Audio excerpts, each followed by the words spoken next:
In this video, we're going to go over the efficiency of the Carnot cycle and set up how to derive it.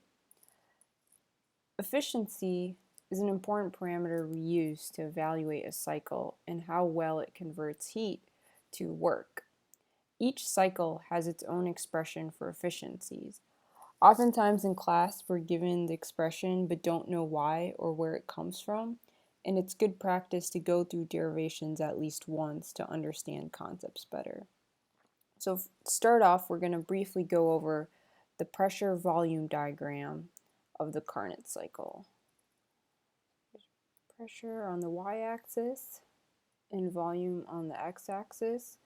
So again, remember here in the Carnot cycle, we have a cylinder enclosed by a piston and filled with gas. And this is our system. So at step 1, we apply heat from the surroundings to the gas. And here I'm calling the heat that we input as Q in. And this comes from a large supplier reservoir that is at TH. And this is the same temperature as the gas inside our cylinder.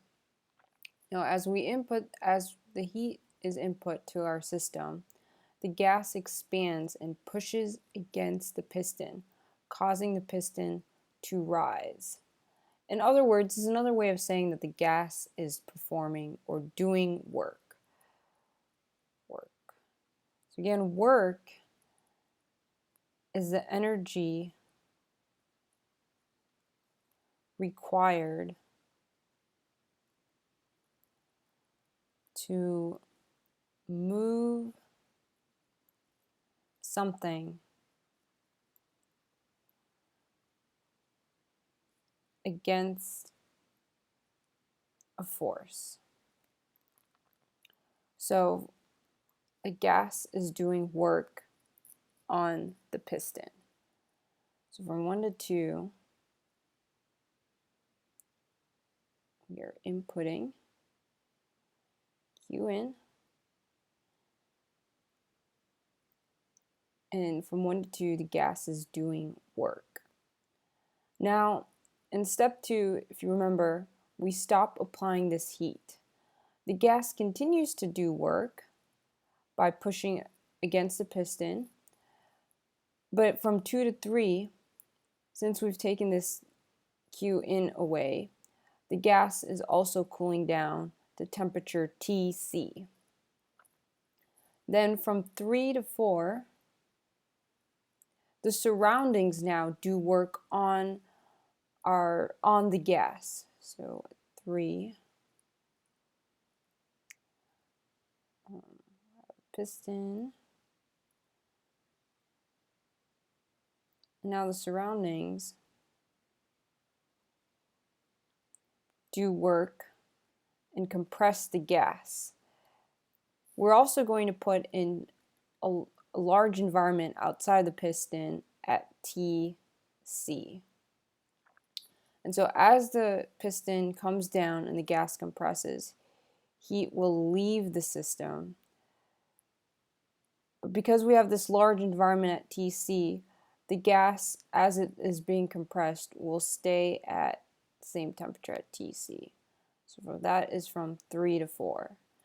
Now then we're going to remove this environment that is at Tc, and the surroundings will continue to do work on the piston, compressing the gas, but this time the gas will warm up to Th and return back to this original position. Here we have Q out.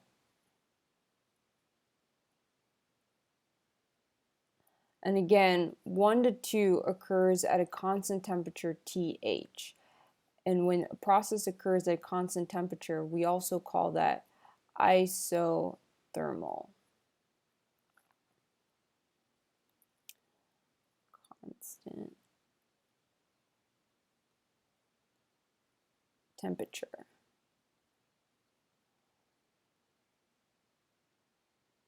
And this is the process from 1 to 2 and from 3 to 4. Processes from 2 to 3 and 4 to 1 is when there's no heat exchange happening between the surroundings and the system. And this we call adiabatic.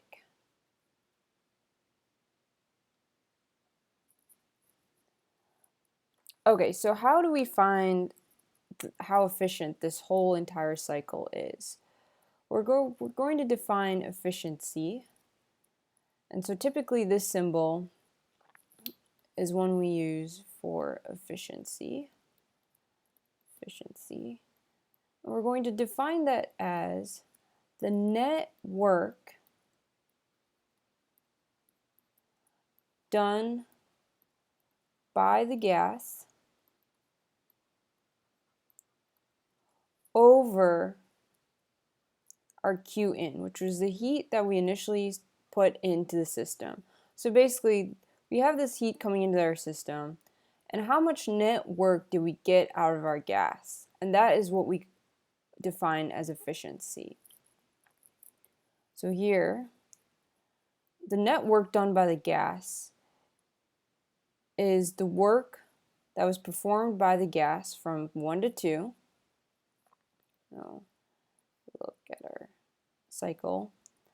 We're going to sum up the work from 1 to 2 plus the work that was done by the gas from 2 to 3 plus the work that was done by the surroundings to the gas from 3 to 4 and the work from 4 to 1 that was done by the surroundings on the gas.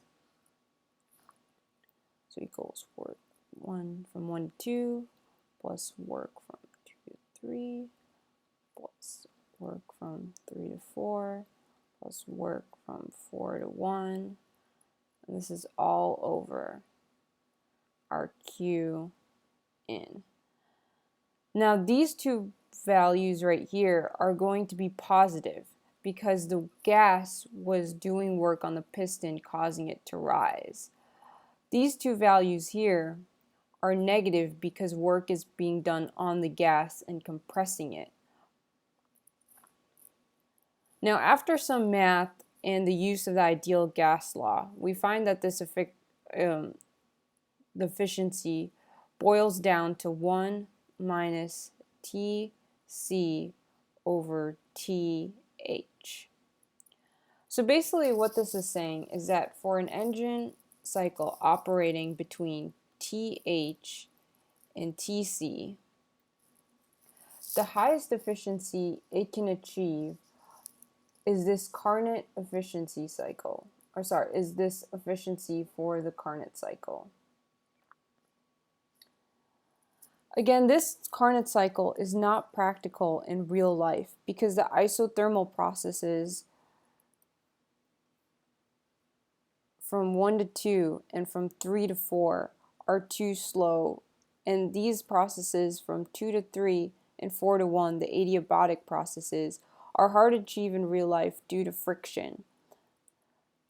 But what this does is this efficiency sets an upper limit for all other cycles. It's kind of like a baseline saying that this is the highest efficiency any engine can achieve. So in the next video, I'm going to go more into the math and the steps from this to this. Thanks for watching.